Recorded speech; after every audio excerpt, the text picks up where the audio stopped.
everybody, welcome back to MediJet. Here we share tricks and explain topics to help ease the task of memorization and understanding. Tricks as well as concepts are spread throughout the video.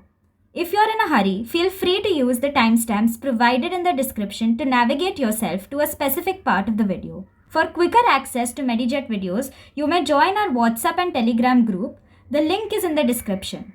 Without further ado, let's start today's video.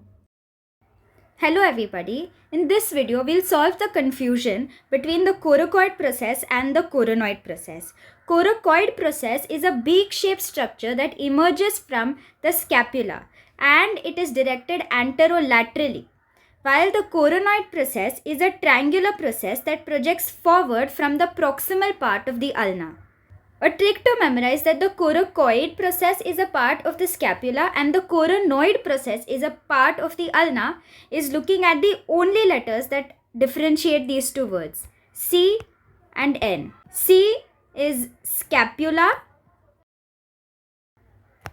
while N is ulna. Therefore, coracoid with a C belongs to the scapula with a C, while coronoid with an N belongs to ulna with an N.